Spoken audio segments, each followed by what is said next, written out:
బెదిరించి పైసలు వసూలు చేస్తారు. జోసెఫ్ గారు, మీకు ఇది అవమానంగా అనిపించట్లేదా?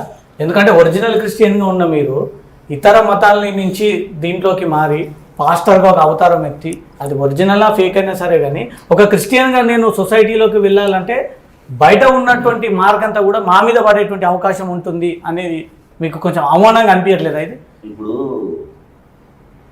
నేను అందరు పాస్టర్ అంటే కొందరు పాస్టర్లు చాలామంది ఉన్నారు, చాలా మంచి పాస్టర్లు ఉన్నారు.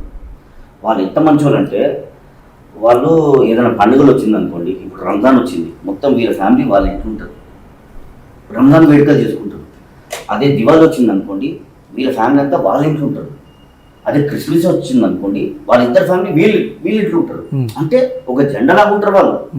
మమ్మల్ని విడదీయొద్దు, మమ్మల్ని ముట్టుకోవద్దు అన్నట్టు. అంటే వాళ్ళకు వాళ్ళు చేసే ప్రయత్నాలు ఏంటంటే, వాళ్ళు ఇతర మతాలను దూషించుకోరు. అంటే మనం అందరం బాయ్ ఒక సోదరి భావంతో. చిన్న ఎగ్జాంపుల్, हिंदू मुस्लिम सिख ईसाई आपस में भाई, लेकिन बीच में आरा कौन कसाई सिख వాళ్ళ కాలు మొక్తానండి. గమ్మత్తు ఇంకోటి నేను చెప్తా. ఇప్పుడు మిమ్మల్ని అడుగుతున్నాను, హిందువులు పెట్టే ప్రసాదం తినొద్దనేమన్నా మీ మత గ్రంథం చెప్పిందా? తింటారు, మీరైతే తింటారు కదా, ప్రసాదం ఇస్తే తింటారు కదా. ఓకే, అలా విషయం అయితే ఉండదు. విషయం ఎందుకు ఉంటుంది? విషయం వేసియండి, తింటాను. ఎందుకు తింటాను? నాకు పైవాడి మీద నమ్మకం ఉంటే నేను తింటాను. వీళ్ళు కొత్తగా హిందువులు పెట్టే ప్రసాదం తినొద్దు.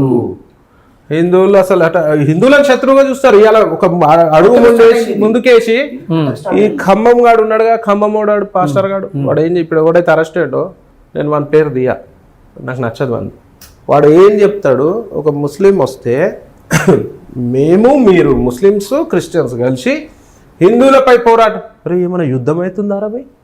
హిందువుల పోరాటం ఎందుకు చేస్తావురాను? హిందువులు ఏమన్నారా? నువ్వే మమ్మల్ని ఇప్పుడు మా దేవుళ్ళని మా మతాన్ని అంటే ఎవడైనా రియాక్ట్ అవుతాడు కదా కంపల్సరీ.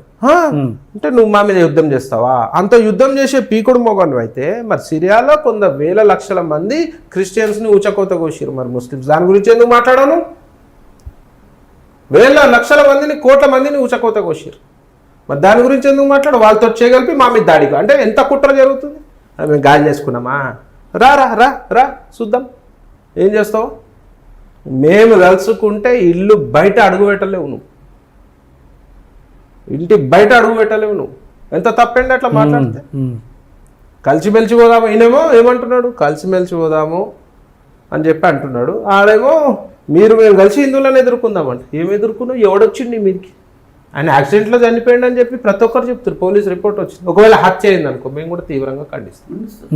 మతపరమైన హత్య జరిగితే డెఫినెట్గా నేను యాజ్ ఎ హిందూ నేను ఒప్పుకోను. మతంగా మాట్లాడు, కానీ హత్య చేసే అంత అవసరమే లేదు.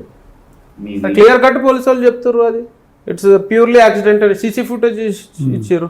మాకు గవర్నమెంట్ పై నమ్మకం లేదు, కోర్టులపై నమ్మకం లేదు, హైకోర్టుపై నమ్మకం లేదంట, సుప్రీంకోర్టులో వేయాలట. ఏది వేసినా, ఏ కమిటీ వేసినా ఏది జరగాలని అది వచ్చింది. ఆ ప్రవీణ్ గారి మరణాన్ని వీళ్ళు రాజకీయం చేశారంటే ఎంత నీచాన్ని గొడగడుతారో చెప్పండి నాకు. ఒరిజినల్